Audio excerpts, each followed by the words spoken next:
Alhamdulillah, setelah kita mendirikan salat maghrib secara berjamaah, semoga semua yang telah kita dirikan dari salat kita, baik yang wajib dan sunnah, semoga mendapatkan keridhaan dan keberkahan dari Allah Subhanahu wa taala. Amin ya rabbal alamin.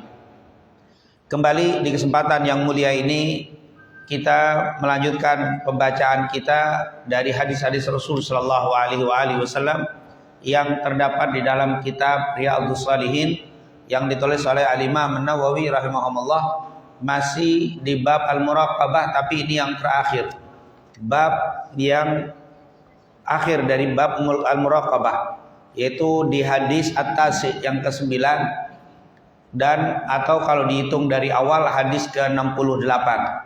Tapi di hadis bab ini hadis yang ke-9 dikatakan di situ, qala al-muallif rahimahumullah wa nafa'ana bi fid-dharain amin, an Umar radhiyallahu anhu anin nabiy sallallahu alaihi wasallam qala la yus'alur rajulu fi ma daraba imra'atahu, rawahu Abu Dawud wa ghairuhu. Ini hadis diriwayatkan oleh Al-Imam Abu Dawud wa ghairu, dan yang lainnya. Yang lainnya kata para ulama, hadis ini juga dikeluarkan oleh Al-Imam Ahmad di dalam kitabnya Al-Musnad, diriwayatkan oleh Al-Imam Turmudi, diriwayatkan oleh Al-Imam Ibnu Majah dan beberapa ulama lainnya. Dan para ulama berselisih pendapat tentang hadis ini, sahih apa tidak sahih. Sebagian ulama melemahkan hadis ini, sebagian ulama lain mengatakan sahih. Kelemahan hadis ini kata para ulama dari segi sanadnya, yaitu salah satu sanad rawi hadis ini ada yang bernama Abdurrahman Al-Muslimi, yaitu Abdurrahman Al-Muslimi banyak didhaifkan oleh para ulama, yaitu oleh para ulama ahlul rijal, oleh para ulama yang memiliki takhassus di dalam bab rijal atau di dalam menilai ilmu jarh wa ta'dil. Dia bilang ada rawi yang ada di dalam sanad hadis ini yang bernama Abdurrahman Al-Muslimi banyak didhaifkan oleh para ulama. Oleh karena itu, sebagian ulama menganggap hadis ini dhaif, lemah, karena dari segi sanadnya ada rawi bernama Abdurrahman Al-Muslimi. Tapi sebagian ulama mengatakan memang hadis ini lemah dari segi sanad yang diriwayatkan dari Abdurrahman Al-Muslimi, tetapi riwayat yang semakna atau yang hampir sama dengan ini banyak. Oleh karena itu hadis ini bukan hanya dikeluarkan oleh Abu Dawud, tapi juga dikeluarkan Imam Ahmad, Ibnu Majah, Turmudi dan yang lainnya. Maka kalau dilihat satu sanad dhaif, tapi kalau dilihat sanad yang lain menjadi naik derajatnya menjadi hasan li ghairihi. Dan Al-Imam An-Nawawi mensahihkan hadis ini. Buktinya beliau menuliskan hadis ini di dalam kitabnya Riyadhus Shalihin. Jadi penukilan dari Imam Nawawi di dalam kitab beliau menunjukkan beliau lebih setuju hadis ini sahih. Dan alhamdulillah kita berpegang dengan pendapat yang mengatakan hadis ini sahih. Walaupun tadi ada perselisihan dari segi sanadnya karena ada rawi bernama Abdurrahman Al-Muslimi. Kemudian hadis ini diriwayatkan di situ an Umar, dari Umar, yaitu Umar bin Khattab radhiyallahu an. Sudah kita sebutkan biografi beliau, kemuliaan beliau, dan beliau meninggal pada tahun 23 Hijriah dalam sempat meriwayatkan hadis sebanyak 520 hadis. Ada mengatakan 500, ada bilang 520 hadis. Yaitu riwayat yang diriwayatkan oleh Umar bin Khattab radhiyallahu anhu. Beliau tentunya lebih alim, lebih pintar, lebih taqwa daripada Abu Hurairah.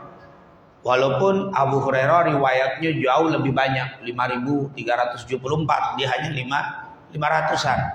Jadi hampir 10 kali lipat banyaknya. Kenapa? Ya karena Umar bin Khattab di tahun ke-13 Hijriah beliau sudah menjadi khalifah, menggantikan Abu Bakar As-Siddiq. Jadi beliau sibuk mengurus kenegaraan atau mengurus kekhalifahan yang beliau jabat. Dari tahun 13 Hijriah dia jadi khalifah sampai 23 Hijriah dia meninggal, hampir 10 tahun lebih, 10 tahun 6 bulan beliau menjadi khalifah. Jadi 10 tahun lebih beliau mengurus negara, sibuk dengan kekhalifahan, sehingga sedikit kesempatan untuk meriwayatkan hadis-hadis Nabi Muhammad SAW. Jadi riwayat beliau tidak banyak. Bukan berarti beliau tidak alim, jauh lebih alim daripada Abu Hurairah. Tapi itu tadi karena sibuk dengan kekhalifahan. Yang kedua, beliau meninggal tahun 23 Hijriah. Abu Hurairah meninggalnya tahun 60 Hijriah. Jadi kesempatan untuk meriwayatkan hadis Abu Hurairah jauh lebih banyak waktunya. Sehingga wajar kalau Abu Hurairah walaupun jauh di bawah keilmuan dari Umar bin Khattab, riwayatnya lebih banyak. Kenapa? Karena kesempatan untuk menyampaikan hadis-hadis yang beliau dengar dari Nabi lebih banyak dibanding Umar ibn Khattab radhiyallahu anhu. Itulah Umar ibn Khattab. Kalau bicara tentang kemuliaannya, kita sudah ceritakan biografi daripada Umar ibn Khattab radhiyallahu anhu. Salah satu hadis yang diriwayatkan oleh Umar ibn Khattab di antara 520 hadis itu, beliau mengatakan anin Nabi sallallahu alaihi wasallam qala, sungguh Nabi Muhammad sallallahu alaihi wasallam telah bersabda. Apa sabda Rasul? La yus'alur rajulu fima dharaba imra'atahu. La yus'alu, tidak ditanya. La yus'al, tidak ditanya. Siapa yang tidak ditanya? Ar-rajulu, seorang laki-laki. Imra'at fima dharaba imra'atahu, dengan apa yang dilakukan, yaitu dengan memukul imra'atahu, perempuannya. Jadi tidak ditanya seorang laki-laki dengan apa yang dia pukul perempuannya. Maksudnya apa? La yus'alur rajul, ar-rajul di sini maksudnya adalah suami. La yus'alur rajulu, tidak ditanya seorang suami. Jadi bukan laki-laki umum. Ini laki-laki maksudnya ar-rajul adalah suami. La yus'alur rajulu, tidak ditanya seorang suami. Fima daraba, kenapa? Fima, dengan sebab apa? Daraba, dia memukul imra'atahu, istrinya. Jadi imra'atahu itu perempuannya, maksudnya adalah istrinya. Jadi Rasul bilang nggak boleh ditanya seorang suami kenapa dia memukul istrinya. Hadis ini banyak digunakan menjadi salah satu orang-orang yang tidak suka dengan Islam dijadikan dalil. Kebenciannya terhadap Islam, ini hadis dijadikan dalil. Ini loh, Islam itu ajarannya tidak benar. Kenapa? Buktinya di sini tidak boleh bertanya kenapa seorang suami memukul istrinya. Berarti pertama di sini Islam memberikan kesempatan kepada seorang suami untuk berlaku semena-mena memukul KDRT terhadap istrinya, dan nggak boleh ditanya. Itu memberikan kesempatan, peluang yang besar kepada seorang suami untuk melakukan KDRT terhadap keluarganya, kepada istrinya terutama. Yang kedua, ini menunjukkan bahwa Islam itu mengajarkan untuk memukul istrinya atau melakukan KDRT terhadap keluarganya. Nah, ini digoreng nih. Kalau bahasa sekarang ini digoreng hadis ini oleh orang-orang yang tidak suka dengan Islam untuk menjelek-jelekan agama Islam. Tentunya bagaimana sikap kita terhadap hadis ini? Itu yang pertama, ada orang yang nggak mau capek, adalah hadisnya lemah, selesai. Kalau hadis lemah mau apa dibahas? Di dalam rawinya ada namanya Abdurrahman Al-Muslimi, dia dhaif, selesai. Jadi ditutup, udah selesai. Ini orang yang nggak mau capek. Ya enak juga sih jawab begitu doang. Ini hadis nggak benar, emang nggak benar, palsu hadisnya, dhaif, selesai habis. Tapi ada juga ulama yang bilang seandainya yang mengatakan hadis itu sahih, maka mereka punya penjelasan. Apa penjelasannya dari hadis ini? La yus'alur rajul fi ma dharaba imra'atahu. Yang pertama, bahwa hadis ini tidak mengajarkan atau memerintahkan atau membiarkan seorang suami untuk melakukan kekerasan terhadap keluarganya, istri dan anaknya. Tidak boleh diperlakukan keluarga itu dengan KDRT, kekerasan dalam rumah tangga. Kenapa? Karena di luar hadis ini ada puluhan hadis yang sahih-sahih. Bukhari, Muslim, banyak yang mengatakan kita disuruh untuk berlaku baik terhadap keluarga. Jadi jangan dibuang hadis yang puluhan, yang sahih disepakati kesahihannya, hanya dipegang satu hadis. Ini kan orang yang tidak objektif katanya. Orang yang tidak menilai dengan objektif, dia ambil yang cocok dengan dirinya, dia tinggalkan puluhan hadis yang lebih sahih, yang disepakati kesahihannya, dia pegang hadis yang masih khilaf. Nah ini kalau ada yang mengatakan Islam menyuruh KDRT dengan hadis ini, itu menunjukkan ini orang pertama boleh jadi memang bodoh. Dia nggak pernah baca hadis kecuali hadis ini doang. Ini bodoh berarti. Nah orang bodoh nggak usah ditanggepin, bodoh. Dikasih tahu. Tapi kalau bodoh pengen tahu, enak dikasih tahu. Tapi kalau dia belum tahu, kita kasih tahu, tapi niatnya ingin menjelekkan Islam, sudah percuma dijelaskan. Jadi orang yang mengatakan hadis ini menyuruh Islam untuk melakukan KDRT, pertama berarti dia meninggalkan puluhan hadis yang lebih sahih, yang lebih kuat, yang puluhan hadis itu menyuruh kita untuk berlaku baik kepada keluarga. Jadi menunjukkan kebodohan. Kenapa? Karena ditinggalkan puluhan hadis. Mungkin dia pas baca buku satu doang hadisnya ini doang. La yus'alur rajulu fima daraba imra'atahu. Yang lain nggak ada hadis, cuma itu doang. Itu berarti menunjukkan kebodohan. Atau mungkin yang kedua, dia nggak bodoh. Dia tahu banyak hadis tapi dia buang. Dia nggak mau pakai hadis-hadis yang menunjukkan ajaran Islam itu memerintahkan untuk berlaku baik. Tapi yang diambil yang mengandung syubhat, dipakai ini. Oh berarti memang dia ini orangnya hatinya tidak bersih. Jadi orang yang mencela Islam dengan hadis ini ada dua kemungkinan. Imma jahil wa imma hasid. Imma jahil kalau tidak bodoh, hasid atau orang yang hasud sama Islam. Jadi kita bisa jawab, kalau memang ini hadis sahih, anggap maka harus menggabung. Jadi kalau belajar tentang satu permasalahan, kumpulkan semua hadis, kumpulkan semua ayat yang membahas satu permasalahan itu, baru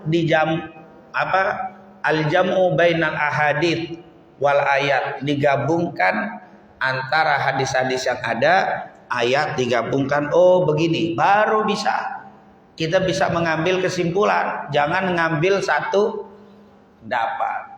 Kalau kita misalkan di sini ada orang ingin meneliti bagaimana sikap misalkan pemerintahan di Kampung Rambutan. Otomatis si peneliti itu bukan mengambil satu orang yang nggak demen sama pemerintah, lalu dijadikan hasil survei, hasil penelitian saya di Kampung Rambutan tidak benar, dalil cuma satu sumbernya. Nggak boleh, harus diambil pendapat-pendapat dari masyarakat yang banyak. Setelah itu dikumpulkan, baru disimpulkan. Itu namanya penelitian. Kalau penelitian dengar dari satu orang, wah ini bahaya. Ini bukan penelitian, apalagi ada niat emang pengen jelekin pemerintah, cari yang kagak demen, yang komennya bagus-bagus tentang pemerintah nggak dimasukin, yang jelek dimasukin. Ini orang berarti hasud, susah. Ini orang yang tidak suka dengan Islam megang hadis ini tok, yang lain yang bagus-bagus dibuang, yang hadis ini diambil. Nah ini tentunya Harus kita untuk mengetahui hadis ini dengan tepat, maka gabungkan semua hadis-hadis yang berbicara tentang keluarga. Hadis ini tidak menganjurkan, tidak memerintahkan, bahkan Islam sangat melarang. Rasulullah sangat marah ketika ada orang yang berlaku kasar terhadap keluarganya. Rasul sering mengatakan dalam hadis Bukhari Muslim, khairukum li ahlihi wa ana khairukum li ahli. Sebaik-baik kalian adalah yang terbaik terhadap keluarganya, dan aku adalah yang terbaik terhadap keluargaku. Berarti kita itu disuruh berbuat baik sebelum kepada tetangga, sebelum kepada orang, disuruh berbuat baik dulu sama istri dan anak.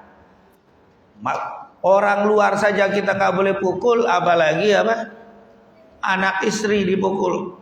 Kita ketika ngasih sedekah di pinggir jalan, pahalanya besar. Sedekah kepada tetangga lebih besar. Sedekah kepada anak istri sangat besar.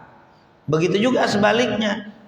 Dolim terhadap orang yang di pinggir jalan sana dosa. Dolim kepada tetangga lebih dosa lagi.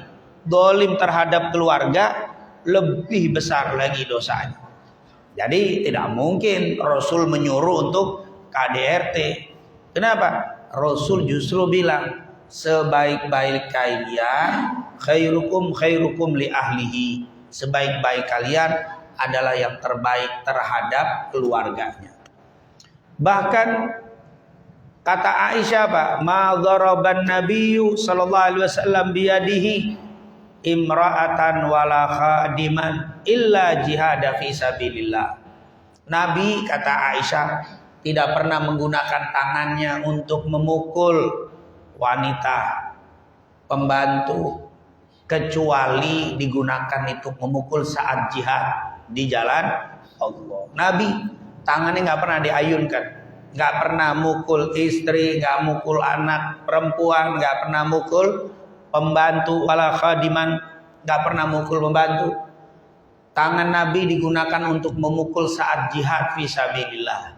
Illal jihad fisabilillah, kecuali jihad baru tangan Nabi itu bergerak mukul orang. Tapi kalau nggak jihad, nggak pernah tangan Nabi digunakan untuk imro'ah, mukul wanita.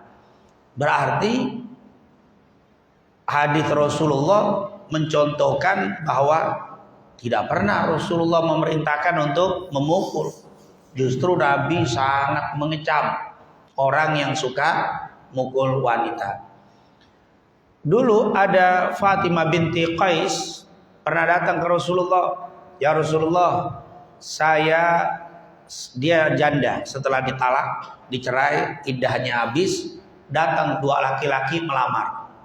Yang pertama Abu Sufyan, dikatakan Sufyan Muawiyah bin Abi Sufyan, yang kedua adalah Abu Jahal. Intinya melamar dua orang. Nabi bilang apa?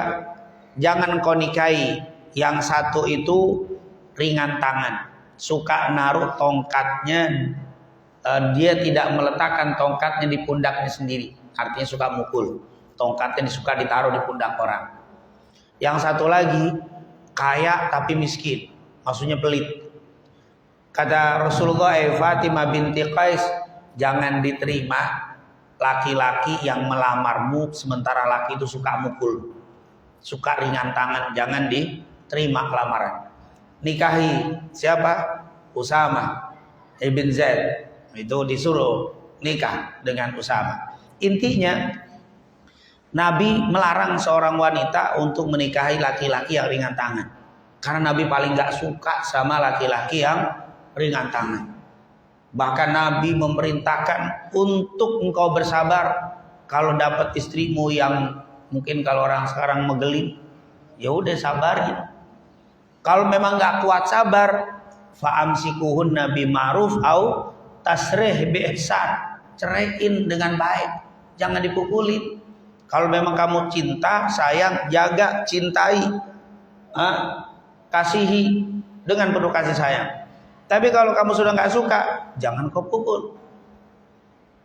Tasrih bi ihsan, lepasin dengan cara yang baik, nggak boleh dipukul.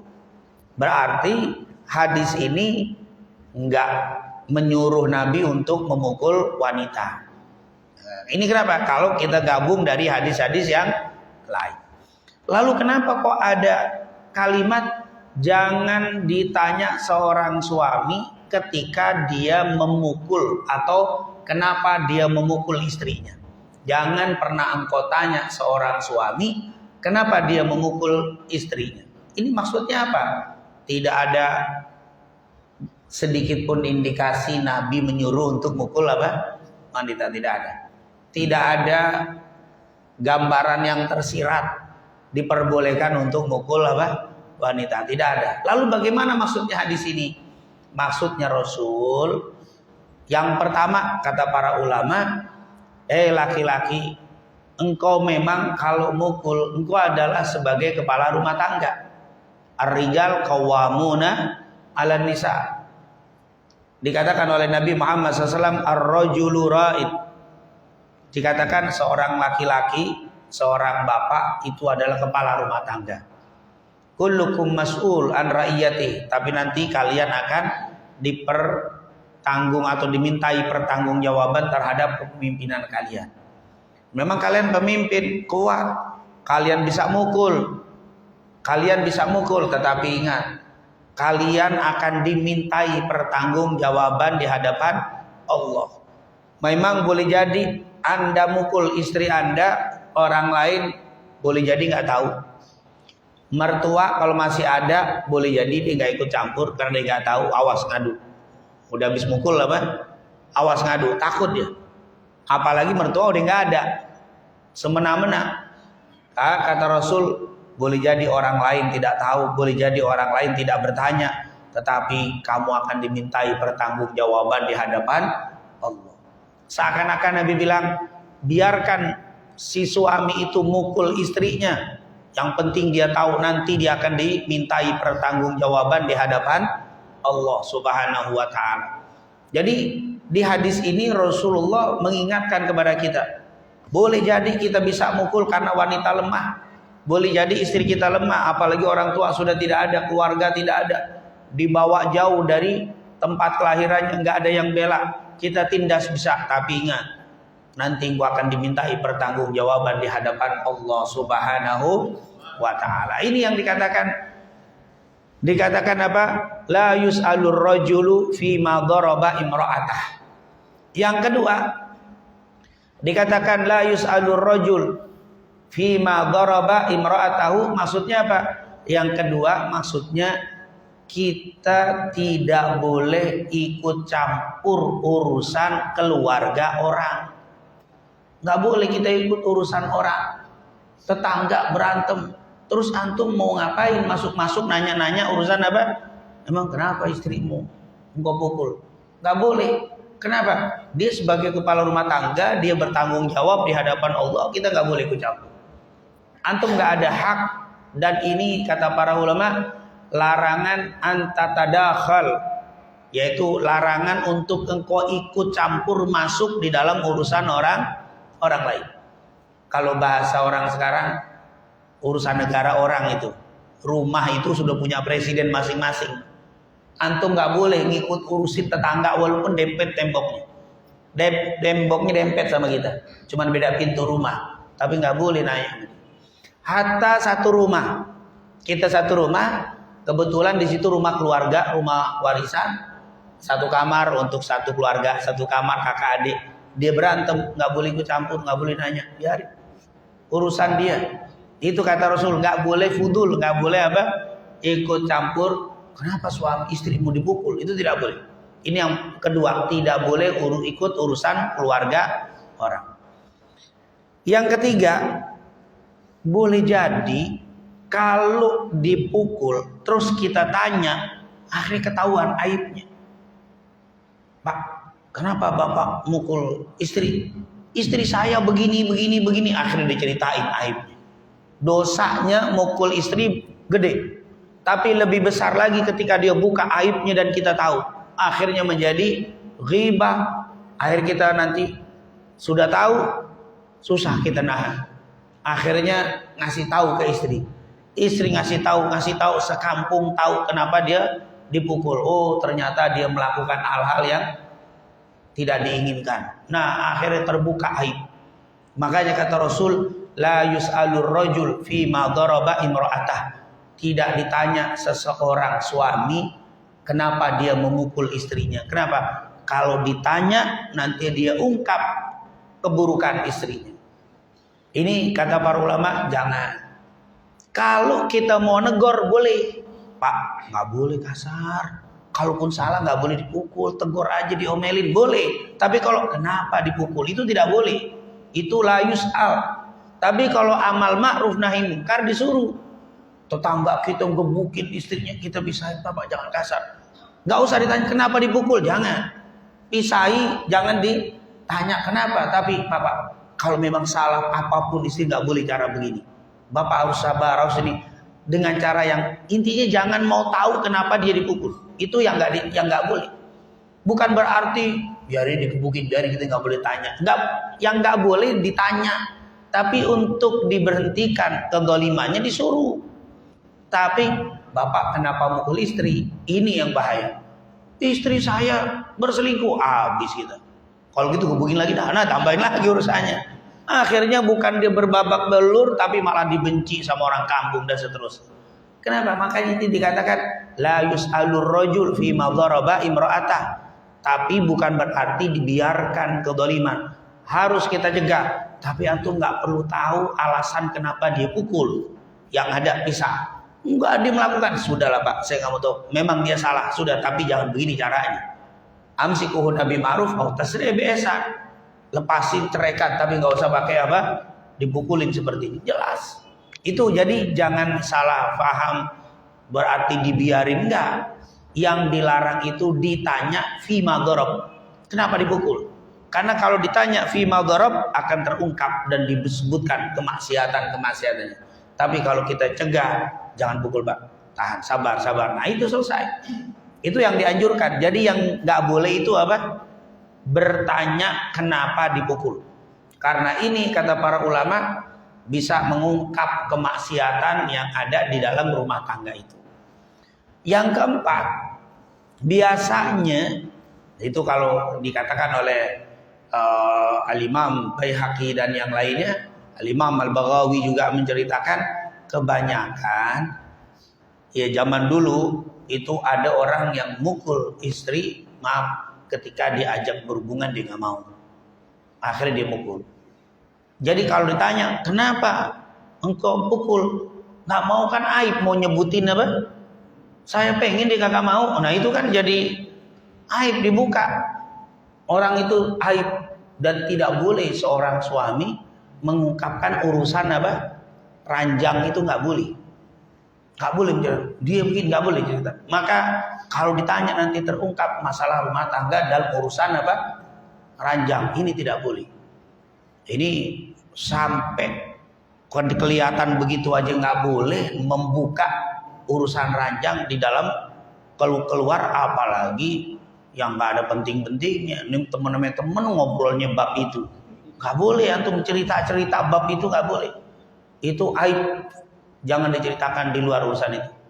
Kenapa dia dilakukan di tempat yang tersembunyi? Supaya kejadian perbuatan itu tersembunyi, tidak terungkap. Walaupun sekarang waliyadzubillah ciuman kadang-kadang maaf di videoin, diviralin. Mau ngapain perbuatan? Hatta cium tangan, istri cium tangan sama suami, jangan di videoin, apalagi pakai dia pakai status kelihatannya mesra. Itu bukan mesra, itu maksiat itu. Itu tidak boleh ditunjukkan kemesraan begitu doang tuh. Cium tangan, cium pipi, cium cini di apa? Wow, pakai lagu lagi, pakai lagu apa? Wah, subhanallah, bingung tuh orang. Itu bukan kemesraan itu nggak boleh. Sembunyikan di depan orang. Itu tempat-tempat yang apa? Ini kan sudah biasa nih kadang-kadang. Justru kata para ulama, orang yang suka menampakkan itu boleh jadi sebenarnya sedang retak dia. Jadi untuk nyari apa? Saya baik-baik nih, saya biasa aja, bahkan harmonis banget. Biasanya habis begitu berantakan. Ini yang pertama. Boleh jadi benar dia harmonis, tapi ditampakkan orang akhir kena aib. kena ain berantem. Padahal bener-bener, tapi karena diviralin, akhirnya orang kena ain, entah dipuji, entah ada yang hasut, rusak. Jadi berbahaya.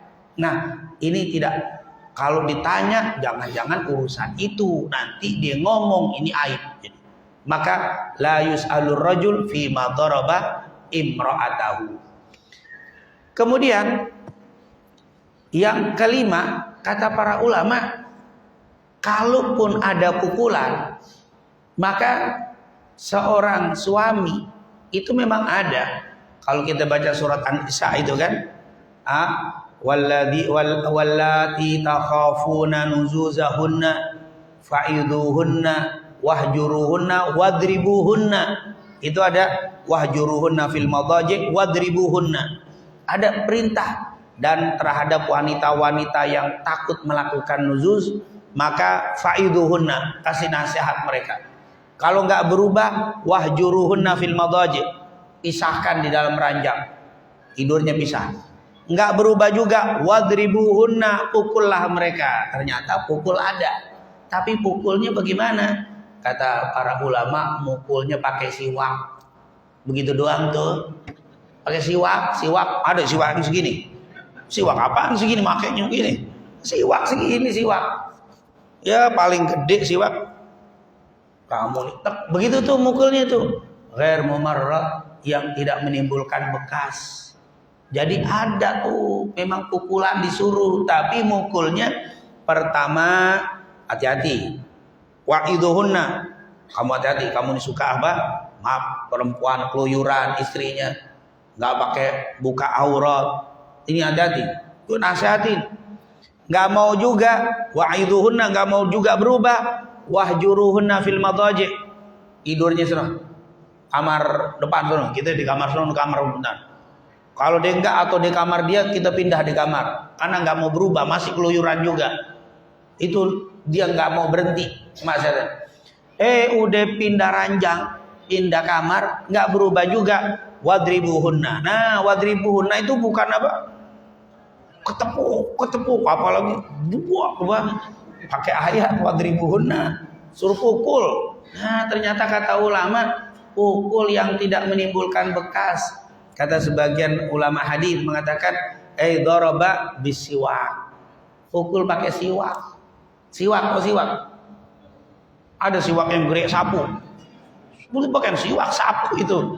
Siwak segini, Pak, ya Allah. Itu kalau kecil, mukulnya nggak sakit, namanya siwak mukulnya. Dipukul siwak begitu, menunjukkan apa? Karena kalimat wadribuhunna, pukullah, supaya si istri itu tahu kalau kita itu marah. Jadi kalau mukul begitu, nggak usah ditanya. Mau apa yang ditanya, kenapa sih dipukul? Pukulannya cuma begitu doang. Kenapa? Karena bertakwa. Tapi yang jadi masalah, kata para ulama, bagaimana Ustaz kalau ada perempuan digebukin sama suami?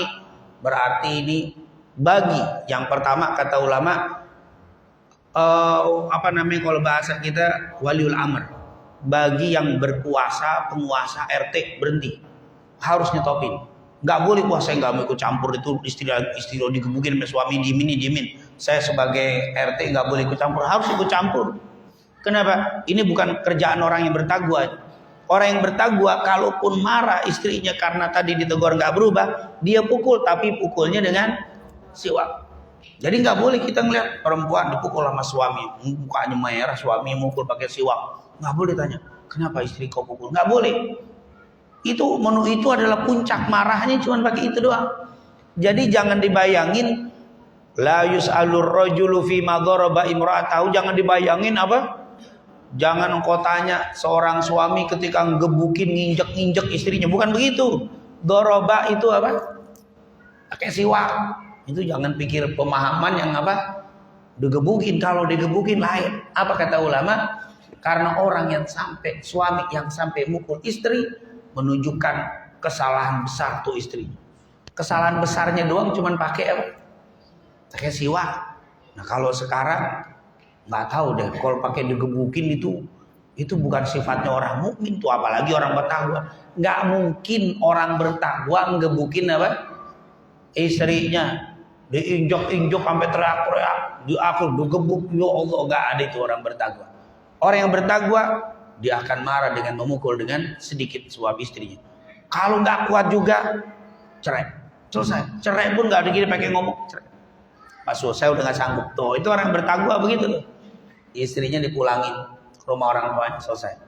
Sampai sini selesai, enggak, saya nggak kuat lagi. Itu takwa. Tapi kalau nggak takwa, gebukin. Itu dari mana kalimat apa? Kalimat daraba imra'atahu, memukul istrinya tadi. Maksud pukul itu dengan siwaknya. Artinya pukulan itu pukulan ghair mumarrad, pukulan yang tidak menimbulkan bekas, tidak menimbulkan luka. Jadi kalimat memukul kalau ada di dalam bab keluarga itu pukulan yang tidak menimbulkan bekas. Seperti Rasulullah pernah bilang, muru auladakum bis-shalah wa hum abna sab'a sinin. Suruhlah anak-anak kalian untuk mendirikan sholat sementara mereka berusia 7 tahun. Wadribuhum, pukullah mereka. Wahum abna al-ashr, pukullah mereka kalau mereka sudah usia 10. Pukulnya bagaimana? Pukul tadi pakai apa? Siwak, bukan nggak sholat. Bonyok tuh anak, hidung sampai mimisan, mau gebukin bapak saya nggak sholat. Itu dari mana ajarannya? Itu jadi kalimat wadribuhum, itu kalimat idrib, itu idrib begitu. Nah, bukan seperti yang kita lihat sekarang luar biasa. Nah, inilah hikmah kalimat la yus'alur rajulu fi ma daraba imra'atahu. Kemudian la yus'alu ini tidak boleh ditanya. Jadi kita nggak boleh nanya. Siapa yang nggak boleh nanya? Orang yang tidak ada hubungan sama si orang ini. Tapi kalau dia waliul amr boleh. RT ada ribut, dia boleh itu datang. Ayo Pak, dilerai, dibisahkan, selesai. Itu boleh. Atau dia ini waliul amri, atau yaitu orang yang memang punya hak seperti para ulama, hakim, qadhi, boleh itu. Dia ribut, dibawa ke hakim, hakim boleh nanya. Kenapa engkau pukul dia? Nah itu karena dia untuk apa? Untuk menyelesaikan permasalahan. Bukan masyarakat datang ketemu nanya, tetangga berantem kita nanya, kenapa emang istri sampai digebukin begitu? Enggak boleh. Tapi kalau dia naik ke persidangan, datang ke qadhi, datang ke hakim, hakim akan nanya, boleh. Jangan hakim nanya, Pak kenapa anda pukul istri anda? La yus'alur rajulu fima daraba imra'ata, pakai dalil itu. Kata hakim, nah saya pengen ngukumin bagaimana kalau saya nggak boleh nanya? Karena dia boleh, karena orang yang memberikan apa? Keputusan. Ini jatuh cerai apa tidak? Ini bagaimana? Dia boleh bertanya. Tapi kalau kita yang nggak ada hubungan, kita hakim bukan, yang diminta sebagai menyelesaikan permasalahan mereka berdua juga bukan. Tapi kalau saya bukan hakim, tapi suami istri ini ribut, datang ke saya, Ustaz, tolong dong, ini lagi ada masalah dengan istri dan suami ini, tolong bisa beresin. Kita boleh itu nanya saya. Kenapa? Karena saya yang diminta untuk apa? Untuk hakim, walaupun bukan hakim, tapi untuk membantu menyelesaikan, boleh. Tapi kalau tidak perlu antum ikut apa?